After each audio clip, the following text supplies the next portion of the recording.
encajaban, se acomodaban. ¿Para qué? Para luego culpar al pueblo, a la gente que no podía acercarse a Dios. Esto es lo que hace la religión. La religión hace esto en nuestras vidas. Tratar de ponernos en un lugar superior a nuestro hermano. Tratar de ponernos en un lugar por encima de la persona. Y eso es lo que Dios no quiere.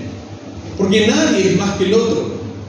Esto es lo que hacía. Esto es lo que hace la religión. Eso es lo que hacen los religiosos. Por fuera parecen cristianos. Por fuera parecen hijos de Dios. La Biblia decía, son sepulcros blanqueados. Por dentro están muertos. Hay solamente huesos, no hay nada. Muchas veces nos hemos comportado así porque hemos llegado quizás a un nivel espiritual, o a un tiempo de oración, o a un conocimiento de la palabra. Pero no debemos de dejar que esa religión entre en nuestra vida y mirar a nuestro hermano por encima del hombro. Porque eso es lo que hacía este tiempo, en esa época, los religiosos. Ellos caminaban por la ciudad, ellos oraban en las esquinas, para que todos lo vieran, para que todos vieran que ellos estaban cerca de Dios. Ellos habían acomodado la ley para beneficiarse ellos mismos y poder condenar a sus propios hermanos. Jesús no vino a traer un evangelio más sencillo. Él vino a poner y vino a mostrar que solo no podemos, que no podemos acomodar nuestra ley a nuestra conveniencia, que no podemos ser una persona religiosa y tratar de apuntar al que le cuesta, a aquel que es débil. No podemos nosotros apuntar con el dedo y decir, no, aquel no puede, aquel no viene a la iglesia, aquel no ora en lenguas, aquel no sabe de la palabra. De esta forma se comportaban los religiosos. Si nosotros vemos en el versículo 17 del mismo capítulo, dice, no pienses, dice Jesús, no pienses que he venido a abrogar la ley o los profetas. No he venido para abrogar, sino para cumplir. No vine a anular, significa abrogar. No vine a anular, no vine a sacar esta ley y a poner algo más sencillo. No, yo vine a cumplir, pero a cumplir conforme a los estatutos de Dios. No conforme a los religiosos que se muestran por fuera, cercanos a Dios, pero por dentro su corazón está lejos. Jesús lo que hace es definir correctamente la ley. Él viene a explicar, a corregir la mala interpretación que había en esos tiempos. Nadie podía acercarse al templo, nadie podía acercarse a Dios, solamente los religiosos, solamente aquellos que por fuera parecían. Ellos usaban unos cordones, que Jesús también lo habla. Ellos usaban unos cordones, y mientras más largos usan los cordones, los judíos tienen como unas cadenitas, pero que son de tela, y mientras más largo, ellos se consideraban más espirituales, y ellos se lo dejaban y arrastraban eso para mostrar que ellos estaban cerca de Dios. Normas, reglas que ellos habían inventado para que muchos de nosotros no pudiéramos acceder a Dios. Y eso es lo que provoca en nosotros esa frustración de nunca poder llegar. Cuando vemos a alguien, no, pero esta persona y tiene razón y me dice cómo no voy a hacer esto, cómo no voy a hacer aquello, y apuntamos con el dedo y condenamos muchas veces a nuestros hermanos. Y esto frustra a nuestro corazón. Esto nos frustra porque vemos que no podemos llegar, vemos que es difícil y vemos que se nos hace imposible. Entonces uno dice, ¿para qué voy a seguir intentando? ¿Para qué voy a seguir buscando a Dios si no voy a lograrlo? Nunca voy a ser como el líder, nunca voy a ser como ese religioso. Y eso es lo que Dios no quiere. Jesús vino a traer este evangelio, vino a subir este estándar, vino a acomodar lo que los religiosos habían acomodado según a su conveniencia. Ellos huían de la ley, porque aquellos que no cumplen la ley, hay consecuencias. Como ellos no querían sufrir esas consecuencias, acomodaban la ley a su manera.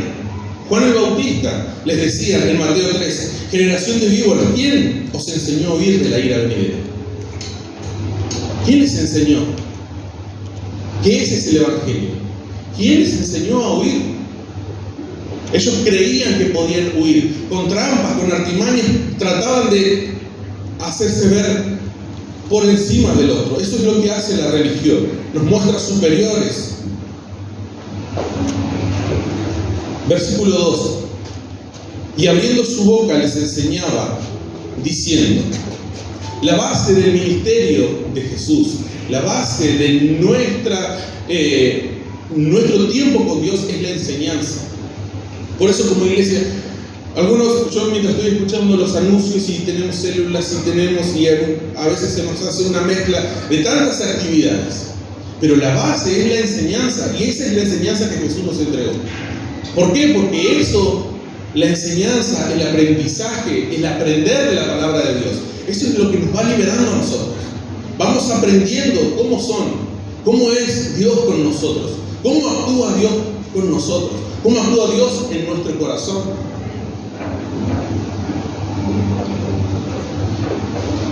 La base de nuestro ministerio debe ser la enseñanza.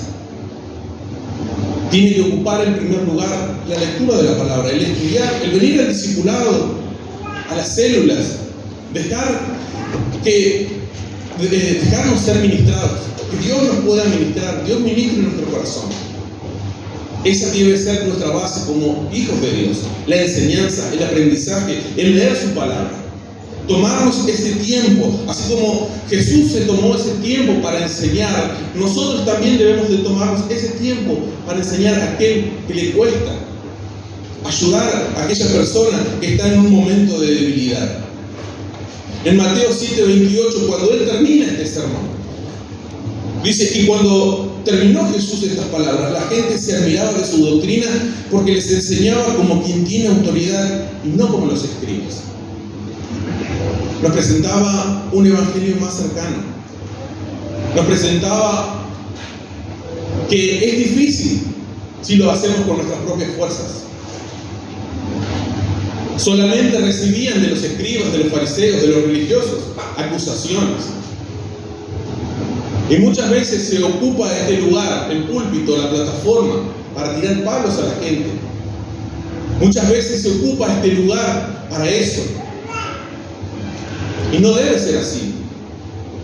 El propósito es enseñar con amor, enseñar. Ese debe ser nuestra base. Ellos se asombraban porque Jesús vino a dar vuelta todo. Lo que ellos tenían como doctrina, Jesús vino a traer algo totalmente nuevo. Jesús vino a traer algo totalmente nuevo. Él vino a explicar cómo era la ley. Cuando nosotros hablamos de las bienaventuranzas, cuando dice bienaventurados, vamos a encontrar también que en algunas traducciones dice dichosos o felices, pero no felices como quien tiene algo. No, yo tengo algo y ahora soy feliz. Necesito este trabajo para poder estar tranquilo y ser feliz. Quiero unas vacaciones para poder estar feliz. No, cuando habla de las bienaventuranzas es mucho más que solamente ser felices por tener algo. Es ser felices, dichosos, bienaventurados a pesar de las circunstancias. Nosotros no somos felices porque tenemos algo. Somos felices a pesar de las circunstancias porque Dios es cercano a nosotros. Versículo 3 dice, bienaventurados los pobres en espíritu, porque de ellos es el reino de los cielos. Aquí comenzamos con las bienaventuranzas. Las primeras cuatro bienaventuranzas que vemos aquí nos muestran que nosotros no podemos hacer nada para poder recibirlo. Las primeras cuatro bienaventuranzas que vamos a leer hoy nos muestran que somos incapaces de poder hacer algo para poder recibirlo, que no hay mérito en nosotros. Y las siguientes 5 bienaventuranzas es un reflejo de lo que Dios ha hecho por medio de las primeras 4. Y dice: bienaventurados los pobres en espíritu, porque de ellos es el reino de los cielos. Bienaventurados los pobres en espíritu, porque de ellos es el reino de los cielos. Un pobre, como Jesús nos está marcando acá, nos está hablando de un pobre en espíritu. Un pobre es una persona, no es una persona que le falta algo, sino que lo ha perdido todo, que no tiene nada, que no tiene más que extender su mano para poder recibir de la bondad de alguien que le quiere dar. Es una persona que se ha entregado por completo a su situación, que se ha considerado incapaz de poder levantarse por su propia fuerza y que lo único que le queda es extender su mano. Jesús dice: bienaventurados los pobres en espíritu, aquellos que no dicen: no, yo oro tantas horas, yo hago méritos para que Dios me bendiga. ¿Por qué? ¿Por qué me está pasando esta situación si yo vengo a la iglesia? Si yo, no hay mérito. Es un pensamiento religioso. El decir: no, pero yo vengo a la iglesia, no, pero yo vengo al discipulado, yo sirvo, estoy en alabanza, estoy predicando, ¿y por qué me está sucediendo esto? ¿Qué dice Dios? Pobres en espíritu. Entregarnos a esa situación y decir: somos incapaces, soy incapaz por mí mismo, necesito de la gracia, necesito de la gracia de Dios, necesito, no hay un mérito que yo pueda, no hay nada que yo pueda entregarle a Dios. No hay nada. Porque ¿a quién mira Dios? Al pobre en espíritu, aquel que se entrega a su condición y se considera incapaz de poder levantarse, que lo único que tiene es la gracia de Dios. En Efesios 2:8 dice: porque por gracia sois salvos por medio de la fe, y esto no de vosotros, pues es don de Dios, no por obras, para que nadie se gloríe. No por obras. No hay mérito en nosotros. Hemos recibido la salvación por gracia. Ha sido la gracia de Dios, ha sido su misericordia que hoy nosotros estemos aquí. Pero nosotros debemos de entregarnos con un espíritu humillado, extender nuestras manos y decir: Señor, ayúdame, Señor, sálvame. No puedo solo, no tengo nada más que tu gracia. Eso es lo que Dios quiere de nosotros. Muchas veces porque tenemos un trabajo, muchas veces porque tenemos un buen pasar, nos olvidamos de Dios. Muchas veces porque conocemos la Biblia. Ah, no, yo ya lo sé. Ah, yo no necesito levantar tanto las manos, no necesito entregar mi corazón, no necesito adorar, no necesito aplaudir, no necesito adorar porque yo ya conozco a Dios y yo ya sé mi vida espiritual. Nos comportamos a veces como religiosos. Nos comportamos de esa forma. No necesitamos. Esa gente mira a Dios de lejos. Pero aquel que entrega su corazón y lo único que tiene es levantar sus manos a Dios y pedirle: Señor, sálvame, necesito de tu ayuda. Ahí es donde Dios intercede. Ahí es donde Dios actúa.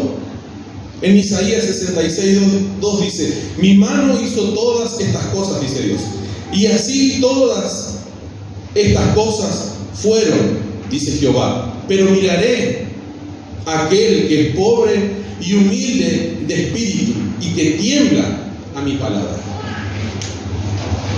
Dios no está mirando tus dones, Dios no está mirando tu bolsillo, Dios no está mirando tu buen pasar, Dios no está mirando tu salud. Dios quiere un corazón humillado, saber que todo lo que tenemos proviene de Él. Recién adorábamos a Dios y decía: todo se lo debo a Él, todo lo que tengo, todo lo que soy, se lo debo a Él. Pero muchas veces creemos que tenemos un mérito para acercarnos a Dios y muchas veces exigimos a Dios: Señor, pero si yo estoy haciendo esto, Señor, si yo estoy trabajando para ti. No hay ningún mérito para acercarnos a Dios. ¿Quieren mover el corazón de Dios? Nos presentemos a Dios como personas humildes de corazón. Reconocer que nada de lo que tenemos, reconocer que nada de lo que somos mueve el corazón de Dios, más que un corazón humillado. ¿Cuánto lo creen? Versículo 4. Bienaventurados los que lloran, porque ellos recibirán consolación. Bienaventurados los que lloran. ¿Cómo alguien puede ser bienaventurado? ¿Cómo alguien puede ser feliz cuando llora? ¿Puedo ser feliz cuando lloro? Hay algunos que lloran por felicidad. Pero aquí está hablando de otra cosa. Bienaventurados los que lloran, porque ellos recibirán consolación. Se está hablando de llorar por nuestro pecado, de llorar por nuestra condición. No está hablando de llorar por las situaciones, quizás de hambre, por los niños, por los ancianos. Eso es algo más personal. Cada uno a veces tiene una inclinación sobre los niños, sobre los ancianos, el poder ayudar, el salir en misiones, el ayudar a matrimonios, ayudar. Pero nos está hablando de nuestra propia condición, de llorar por nuestro pecado, de llorar por mi situación. Cuando yo me doy cuenta de que he ofendido a Dios con mis acciones, llorar, que haya un arrepentimiento en mí. Cuando yo me doy cuenta de que he fallado, entregarle a Dios un corazón humillado y reconocer a Dios. Pero llorar por mi situación, llorar por mi pecado. Los religiosos miran, mira, aquel pecó, aquel cayó. No, pero Dios nos dice, lloren por la situación propia, por el pecado que hay. Hemos entristecido el corazón de Dios con nuestro comportamiento, con nuestras palabras, con nuestros pensamientos. Señor, pedirle a Dios que nos perdone. Nos habla de un arrepentimiento. Cuando nos damos cuenta de que hemos cometido un error, correr rápidamente a Dios y llorar por nuestro pecado, llorar por nuestra condición. Hay una historia en el Antiguo Testamento del rey David. El rey David, en un momento, estaba en su terraza y mira a la casa del vecino y ve a la esposa de su vecino. Él decide matar al vecino y tomar a esa mujer como esposa. Y él siguió con su vida. Nunca se dio cuenta de lo que había hecho. Ese vecino era un soldado del ejército del rey. Y el rey dice, mandalo a él a un lugar de la guerra donde sea posible que lo maten. Entonces yo no tengo nada que ver acá. No fui yo el que lo mató, fue el enemigo. Entonces así poder tomar su esposa. Él continuó con su vida. Pero no fue hasta que llegó la palabra de Dios a su corazón que él se da cuenta de su error, que él se da cuenta de su condición.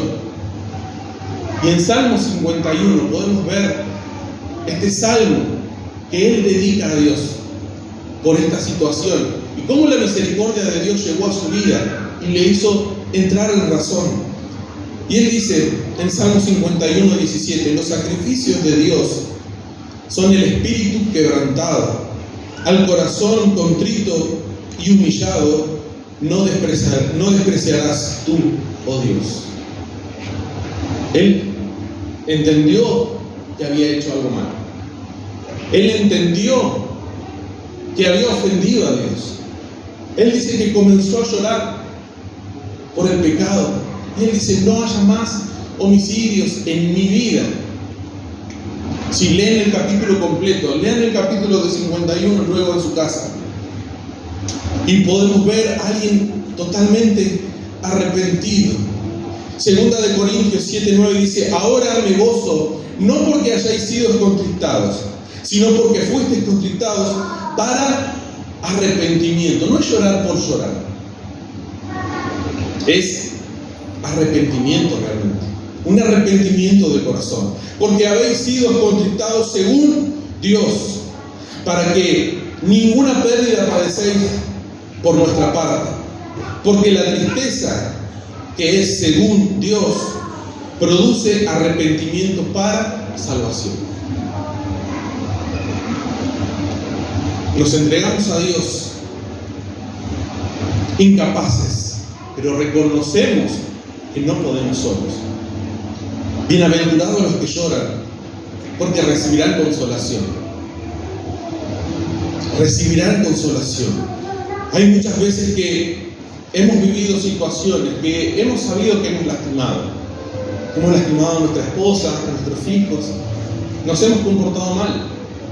Hemos ofendido a nuestra familia, a nuestros hermanos. Hemos ofendido a Dios. Pero aún así, si nosotros hay arrepentimiento en nuestro corazón, Dios mira nuestro corazón y trae nuevamente. Aquel que mataba a una persona debía de morir, pero él se arrepintió y él entregó, y dice que hubo consolación. Versículo 5: bienaventurados los mansos, porque ellos recibirán la tierra por heredad. No debemos confundir manso como una persona débil. No es una persona débil. Jesús incluso decía: yo soy manso y humilde de corazón. Todo lo que Jesús marcaba: yo soy manso y humilde de corazón. Una persona mansa es alguien que está bajo el control de Dios, que tiene el poder quizás para destruir con palabras a alguien que nos ofende. Porque a veces nosotros sabemos cómo herir a las personas con palabras. Sabemos cómo herir a nuestro papá, a nuestra mamá, a nuestros hijos. Sabemos que si tocamos un punto, sabemos que podemos destruir. A veces el enojo nos dejamos llevar por el enojo y podemos destruir. Dice que un pequeño fuego, así es la lengua, es como un pequeño fuego, que comienza muy pequeñito, pero que puede arder todo un bosque. A veces una palabra puede llegar a ofender y puede llegar a destruir. Y quizás puede llegar a haber un perdón de la otra parte, pero nunca se va a olvidar quizás de esas palabras. Y nosotros tampoco.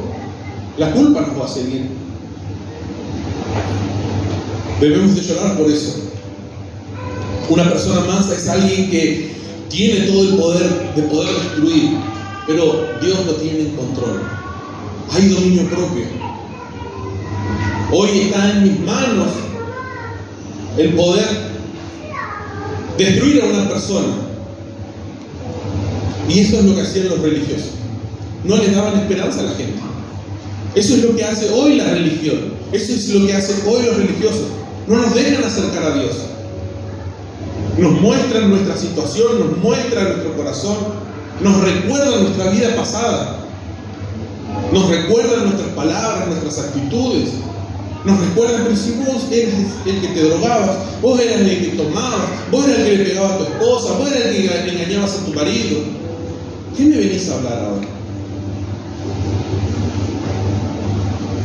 No debemos de comportarnos de esa forma. No debemos de ser así. La mansedumbre también es un fruto del Espíritu. ¿Sí? En Gálatas 5 podemos leer lo que son los frutos del Espíritu.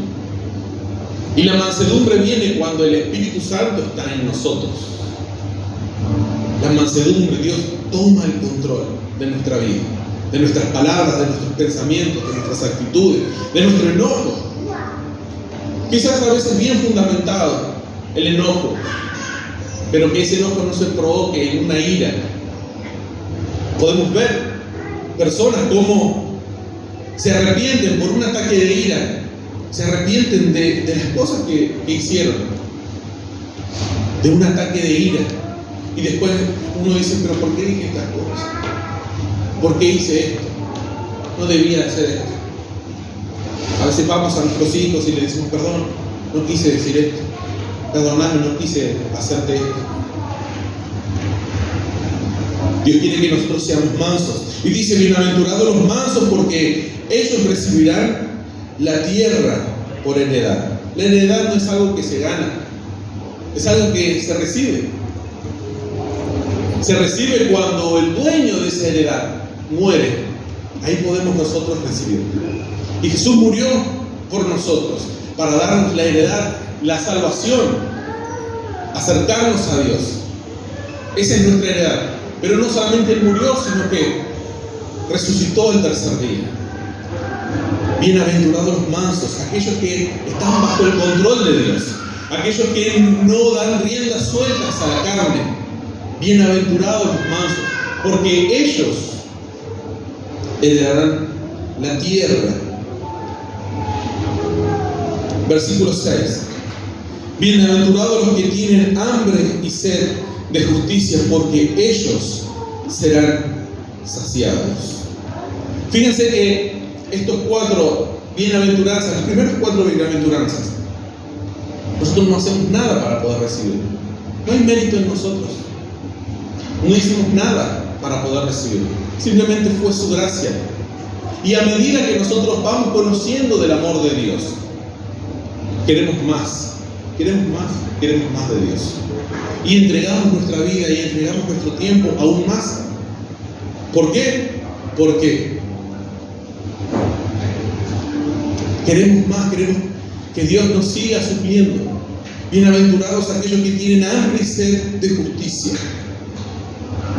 En Salmos 42:1 dice, como el ciervo brama por las corrientes de las aguas, así clama por ti, oh Dios, el alma mía. Mi alma tiene sed de Dios, del Dios vivo. ¿Cuándo vendré y me presentaré delante de Dios?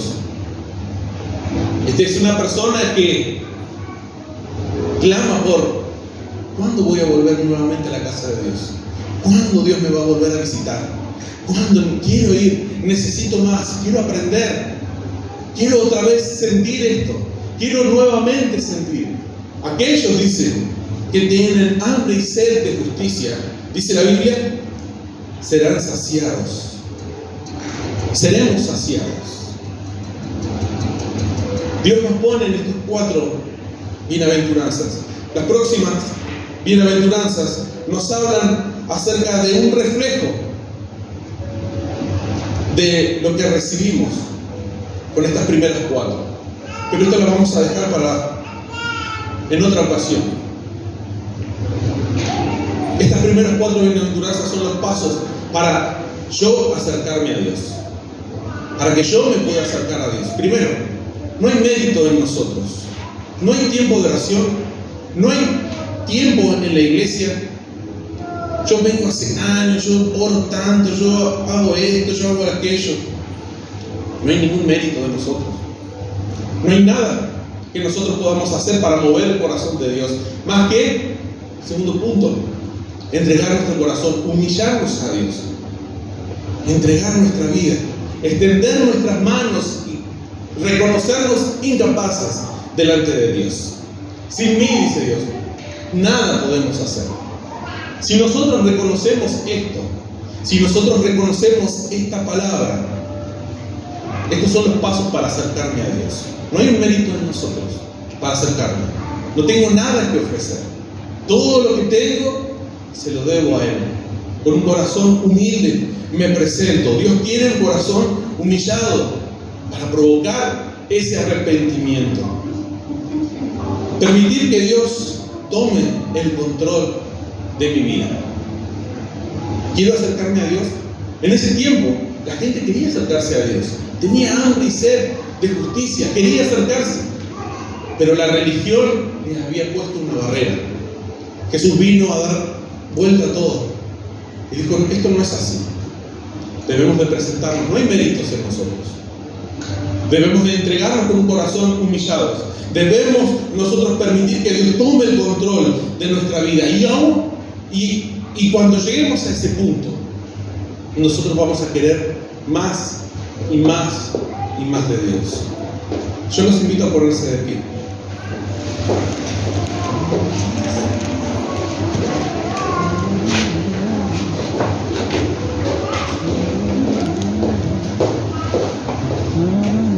Si alguno de nosotros hemos pensado o nos han dicho que no somos merecedores de la gracia de Dios, compártanle este capítulo. Cuando alguien dice, no, la verdad que no mereces esto, no mereces que Dios te escuche, mirá la condición que estás, mirá la forma en que te presentás, mirá cómo sos en tu casa, mirá cómo sos en tu trabajo. Dios quiere acercarse. Por gracia somos salvos.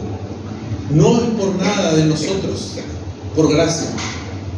Y no por obras, para que nadie se jacte, para que nadie se gloríe, para que nadie crea que hizo algún mérito para recibir la salvación. Hoy nosotros estamos aquí, como iguales, delante de Dios. Yo no puedo levantar o bajar, mejor dicho, el estándar para yo ponerme sobre ustedes, ni ustedes sobre mí. Todos necesitamos de Dios. Todos los que estamos aquí tenemos debilidades. A todos muchas veces nos cuesta orar. Pero debemos de acercarnos a Dios. Dios hoy está con sus brazos abiertos. Él está hoy aquí con nosotros. Hoy Él está aquí. Hoy nos está esperando con los brazos abiertos para poder recibirnos. Entreguemos a Dios nuestro corazón, entreguemos a Dios nuestra vida. Y Él dice, el que viene a mí, yo no le echo fuera. El que cree en mí, recibirá la salvación, recibirá la respuesta. Aquellos que tienen hambre y sed, aquellos que quieren realmente acercarse a Dios, Dios se acerca a nosotros y seremos saciados. Hoy somos bienaventurados, no por lo que tenemos. Somos bienaventurados a pesar de las circunstancias.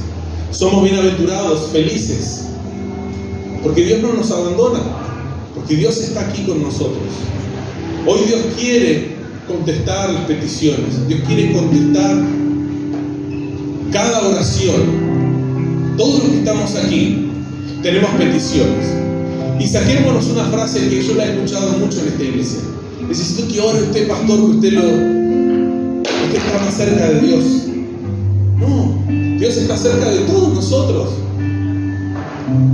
Dios inclina su oído para escucharnos, nuestro clamor. Pero debemos de venir con un corazón rendido, pobre de espíritu, dice la Biblia. Que lo único que tengamos es acudir a Dios. Que lo único que yo tengo es poder acudir a Dios. Que lo único que yo tengo es Dios en mi vida. Dios va a multiplicar, Dios va a traer abundancia en nuestro hogar, Dios va a traer salud, Dios va a traer bendición. Pero lo más importante es ser saciados por su Espíritu. Adoramos a Dios un minuto y oramos por esta palabra.